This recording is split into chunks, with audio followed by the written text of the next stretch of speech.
What if a top secret government experiment during World War II caused a ship to vanish into thin air only to reappear hundreds of miles away and left its crew fused into the metal?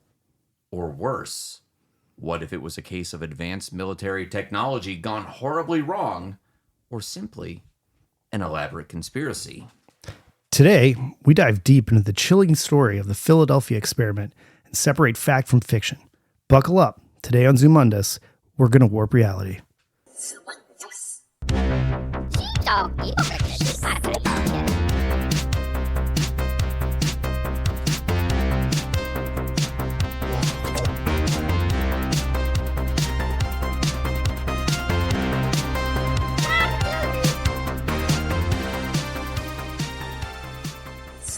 And welcome to Zoomundus, episode 2. I'm Doolin. And I'm Keith. And we're going to get into the world of the mysterious today, man. Always. How you doing today, Keith? I'm great. I'm feeling mysterious. Yeah, I'm feeling pretty mysterious too, man. Have you time traveled or shifted realities recently or anything? We're about to, but no, I have not, alas. No, just did some research on an urban legend that I heard many, many years ago we get to talk about today, which is interesting. So apparently some people back in 1943 might have done just that with a little urban legend that is known as the Philadelphia experiment. Indeed. Hopefully we can solve this one.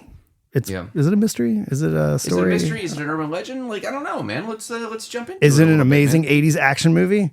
The Final Countdown, right? Yeah, which would be like part 2. And also right? an epic song by the band Europe. Absolutely. Final Countdown.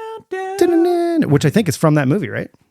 Is it? I've never actually watched the Final Countdown. Oh my gosh! Oh yeah, I was going to quote that movie actually. In this, you should. Yeah, he's like, waste that zero. All right, so it's 1943, right? It is. The United States military is allegedly engaging in secret. Oh, sorry. Thank you. I got to turn my mic up. Sorry about that. It's 1983 or 1983. I just jumped 40 years. I just traveled 40 years right there, man. It's 2024. Yeah, and then we're in the future again.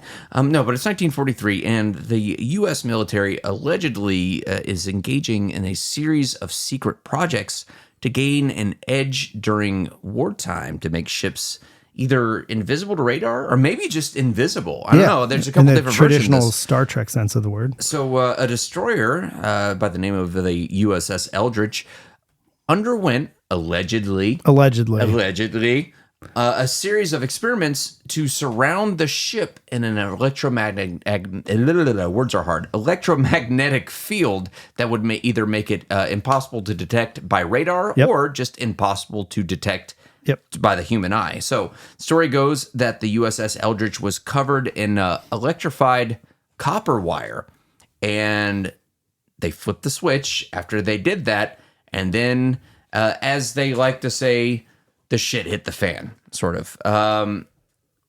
This caused, so the story goes, the ship to be encased in fog and vanish into a green mist, only to appear in the Norfolk, Virginia shipyard, which you've lived up there. Yeah, I've been there. And then it's a base. Yeah, it's a big base. And 3 hours disappear again and reappear in Philadelphia. Oh, this is different from what I got. Okay. Cool. I mean, this. It's cool. Yeah. It's cool. So what do you have on the Philadelphia experiment?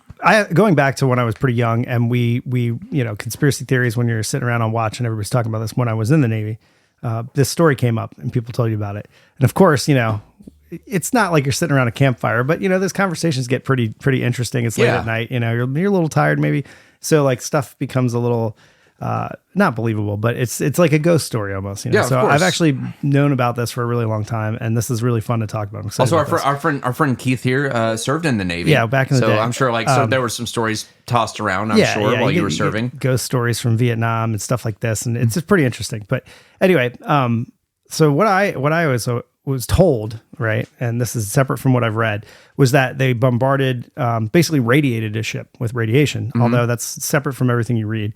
Right. And that explains the big green cloud, and that the ship was supposed to disappear, cloak. Maybe it was a time travel device. People say things like that. or a teleportation device. And all of those things kind of come up in the story. Sure. But what I got is the same thing that you had. They put a bunch of generators on the USS Eldridge, which is a destroyer escort, specifically DE 173 at the time. And they fired these things up in the middle of the day in front of other ships, and it disappeared. Arriving again, like you said, in Norfolk, Virginia, 10 minutes prior to when it disappeared. So 10 minutes before it disappeared, it shows up in Norfolk, 250 miles away-ish, right? And then 10 or 20 minutes later, depending on your understanding of the time-space continuum, it arrives back in Philadelphia. Pretty weird. And that's when all the other stuff ensues that we're going to get into. Okay. That's on a layman. That's wild. Okay. Yeah. Do you want to get into what we think or what? Well, I'm going to talk about Carl Allen for a minute. Let's, because our first account comes from Carl Allen. This is a story that is, it really is kind of fueled by alleged eyewitness accounts, really. So alleged. Allegedly. This whole thing is allegedly. Allegedly. I'm not putting a lot of weight behind this one. I want to get that out front, but it is a really cool story. Yeah, it is a cool story, and that's what we're here for. So there was a guy named Carl Allen, otherwise known as Carlos Allende, who wrote to a UFO researcher named Morris K. Jessup in the 50s, claiming knowledge of a secret military experiment involving the USS Eldridge. Now, this guy was known for being somewhat eccentric and kind of unreliable, yet his letters sparked one of the most enduring military conspiracy theories in history. It did, actually. So here's, so I'm actually going to read, when you say it like that, it makes total sense, yeah. When you say it through the lens of crazy, it makes total sense. Yeah.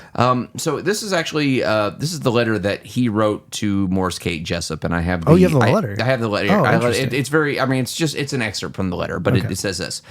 Dear Mr. Jessup, I watched in horror as the ship disappeared, not just from sight, but from existence. The sailors were screaming, some fused into the very metal of the ship. What they were doing was unnatural, and now I believe they are trying to cover it up. The technology they stumbled upon wasn't meant for us. I've seen too much, and I fear I won't be believed.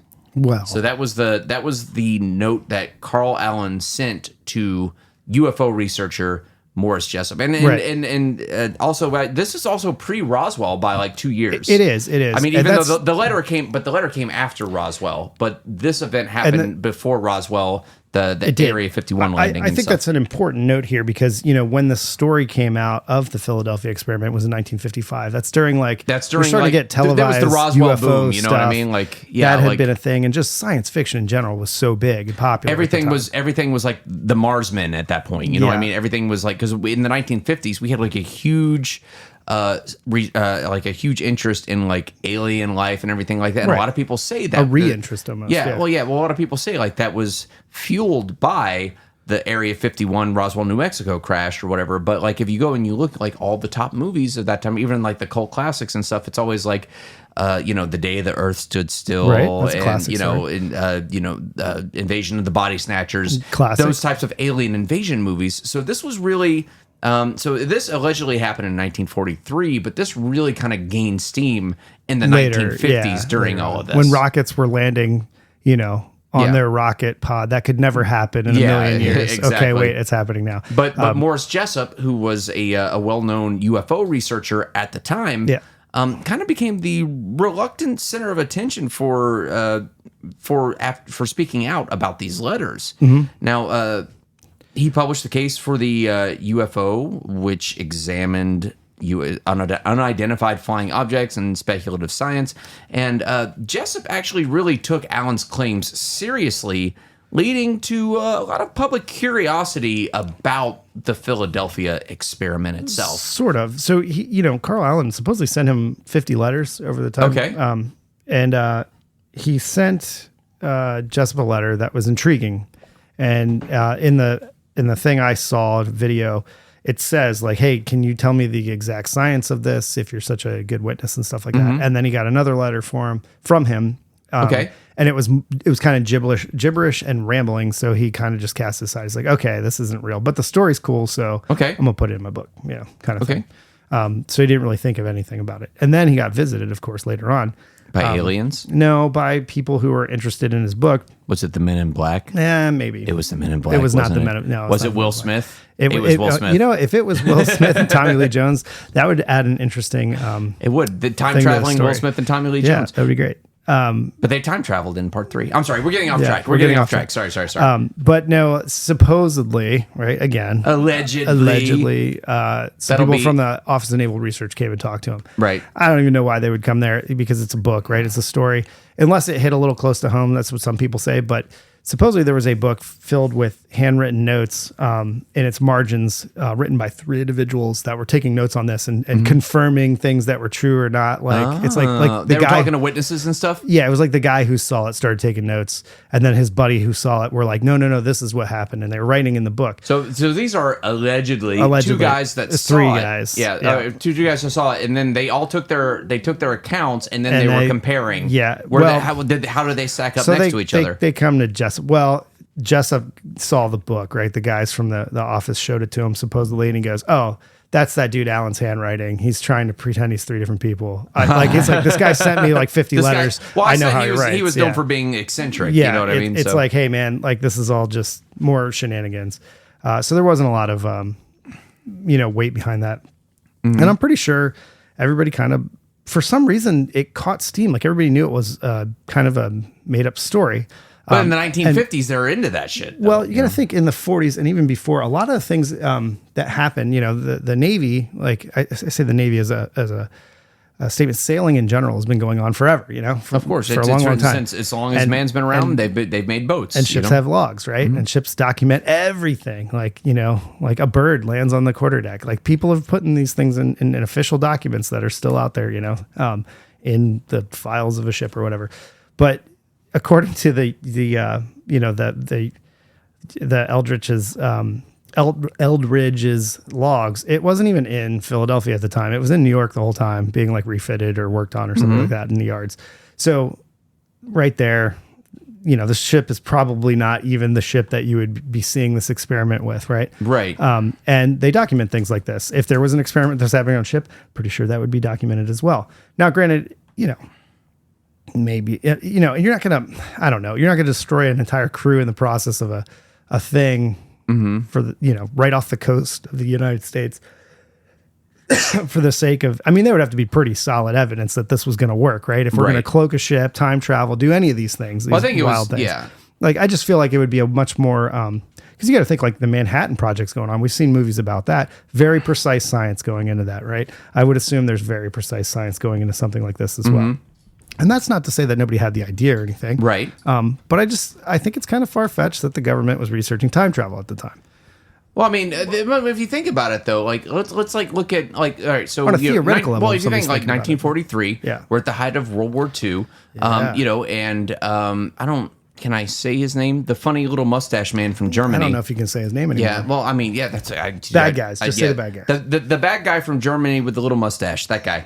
There's so many stories that go into the fact that like he was researching like thing all of time travel, the occult in general, just basically anything he could get his hands on with anything with like spirituality, time travel, metaphysics, anything like that. This is why we have great Indiana Jones movies. Yeah, this is why we have great Indiana Jones movies. But like it does beg the question though, like if we do know for a fact that like that guy was researching that, so maybe the American intelligence. How much effort do you really throw into that, though? Well, I don't know. We're talking money and stuff during a time when we need money to build more ships and train people to go solve that problem. Scrap metal, remember? That was like, training your scrap, do your patriotic duty. Yeah, exactly. Recycling might have even been started. Yeah, but what we do know is this about the USS Eldridge is...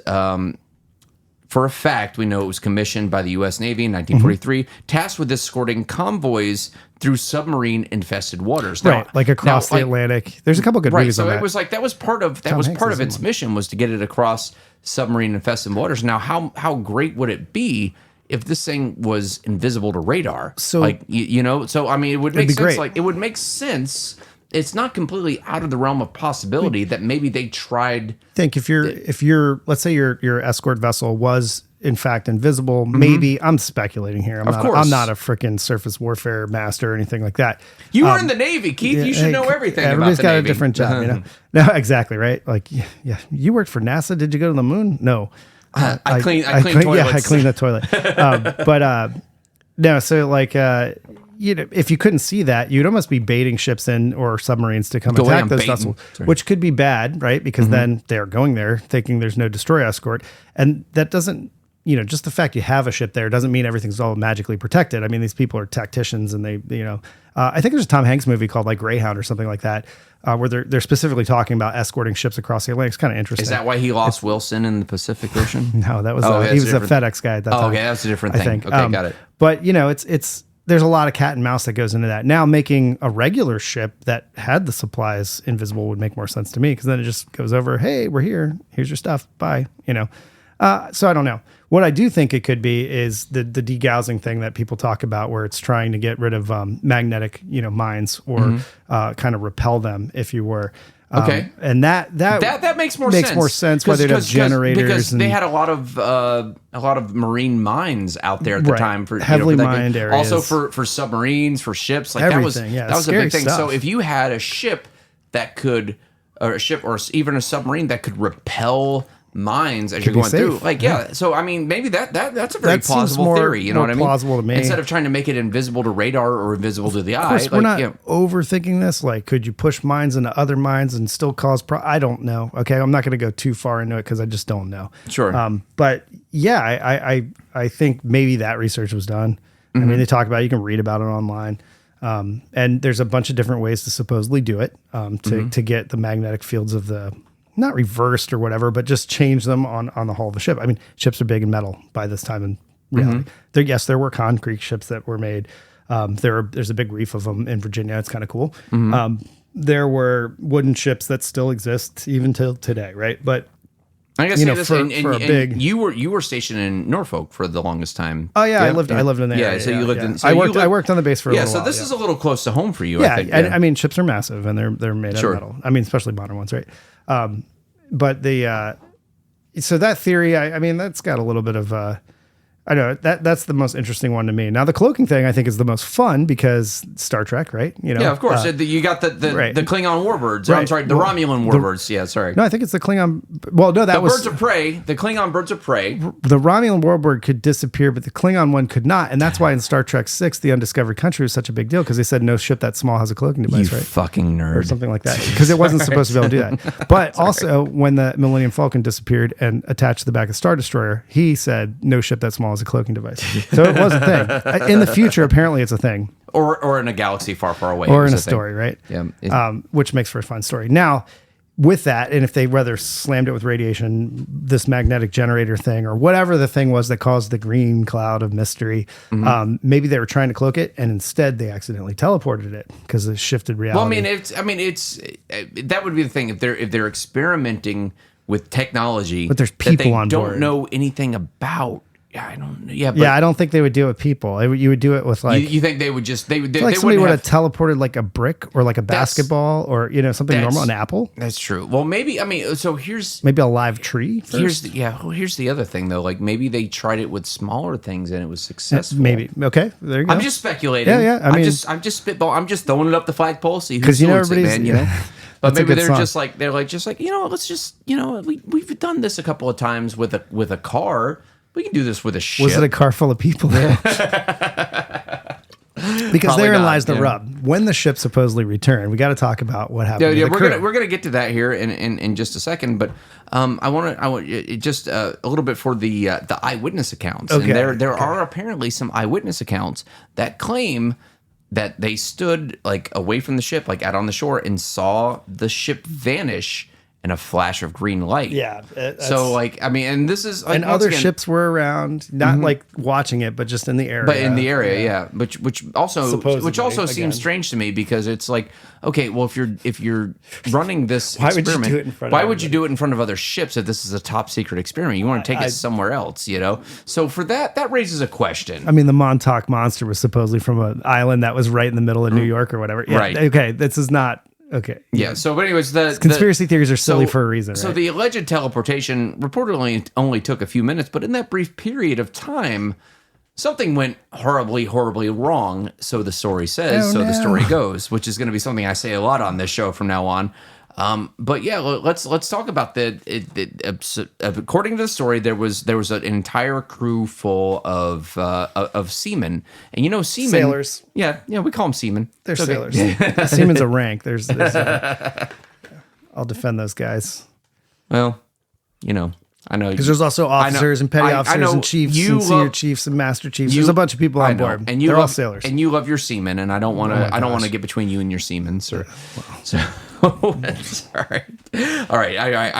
We're pro-military on the show. He's just trying to make a joke. Are you like saying that for any of your military buddies listening? Like, he's just making. Listen.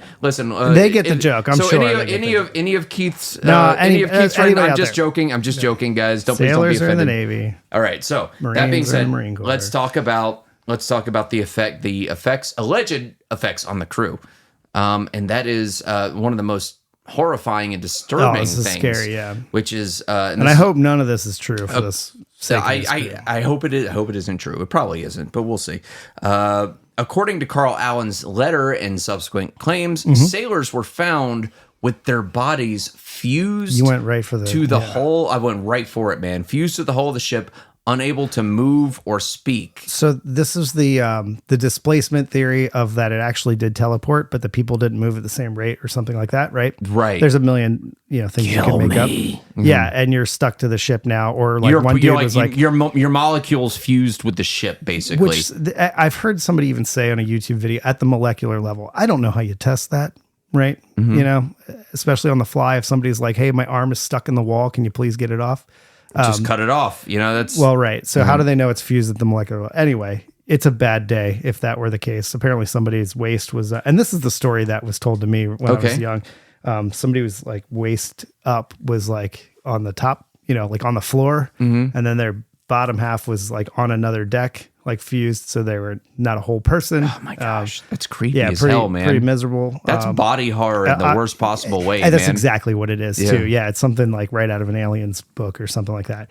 But the lesser injuries where there was burns, like, that's why people say radiation. I think that's a little bit more likely than being fused to the hull of the ship. I think none of this is very likely. And then insanity, generalized insanity, like people going crazy. Yeah, post-traumatic stress, like could be, on an intense level, basically. Yeah, they weren't there anymore mentally. And then people disappearing straight up, just vanished, never came back. Just never seen again after that. Again, there would be real records of people just vanishing, especially if you knew what ship they were part of a crew. I mean, how do you play that off? If the ship was in New York, according to the log, did they just have one night and Shore Patrol's like, hey, we couldn't recover, 30 people in our crew or whatever it is? Seems unlikely, right? That just kind of gives more weight to this. Most likely didn't happen. Sure. So those are pretty horrible injuries. And then the other byproduct of this is that supposedly as this was going down, which led to the movies and stuff we talked about earlier, and people gave accounts in the 70s, or that two dudes jumped off and they landed in a desert. Right. Yeah. And I want to cite a couple of at least one of my sources here that I pulled some of this from. There's a book called The Philadelphia Experiment, Project Invisibility. This further kind of popularized these details. This is written by William L. Moore and Charles Berlitz. It's one of those tall tales that you can just run wild. But this book is really criticized for being like highly speculative and like really inaccurate. So it's like, somebody wrote the book, so you write the book. You got to sell the book. You got to amp up a couple of things. So a lot of this stuff comes from artistic license. Yeah, artistic license from this book. So despite conspiracy claims, surviving members of the Eldridge consistently denied these theories. And there's a lot of sailors. Did I say it right? It's not seamen, it's sailors. Human beings. Say seamen or human beings. Many sailors have stated that the ship was never part of any such experiment. And the Navy itself has officially dismissed the Philadelphia experiment as a hoax because that's what they'd want you to think. Oh, Keith. Gosh, come on. But UFO conspiracy I'm sure every theorists, time whoever gets a call, whatever desk that is, and be like, "Hey man, is the Philadelphia experiment real?" They're probably just like, click, like, oh fuck, "No, this probably guy. not." They're probably gonna kick out of it. They're like, "No, I'm sorry. Sorry, damn it. Have a sorry. nice day."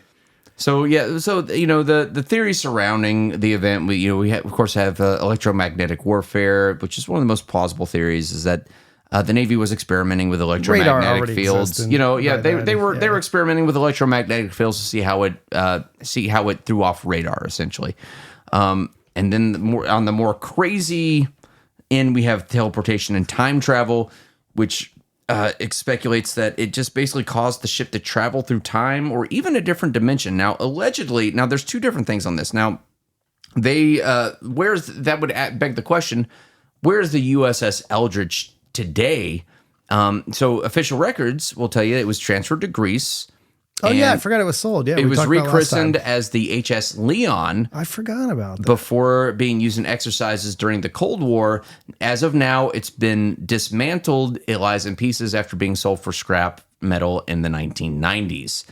But there are people out there that say that they have seen the USS Eldridge in Chicago, on the lake in Chicago in 1969, and then again in Lake Mead, Nevada in 1983, only to disappear before going wherever it appears next on the to outer timeline. space. Yeah, It sounds like it's like that castle from Kroll. It just reappears in different places. Yeah, or Brigadoon, you know what I mean? Or something like that. Or That's the pretty island wild. in Lost. There you go. Yeah, that's pretty funny. Do you want to take like an even crazier step into the wild? Sure. Alien involvement is what some of it. Yeah, I mean, some people say a small but yet persistent faction of theorists All right. believe that the Philadelphia experiment was involved with extraterrestrial technology, which to me, I'm like, I would almost consider that viable. Like there if was a piece of tech on board or something? Yeah, but I would almost consider that viable if this happened post Roswell, New Mexico. That would make more sense. Because a lot of people say like post, you know what I mean? With all the stuff that's been on the internet now, they're saying we've had some of these for a really long time. Well, I mean, if you watch Ancient Aliens, or like Joe Rogan or any of that stuff, yeah. I mean, there's a lot of. I'm not going to get into all that because we'll be talking for hours. But, so, I mean, again, fun stories, but I don't know if they're real.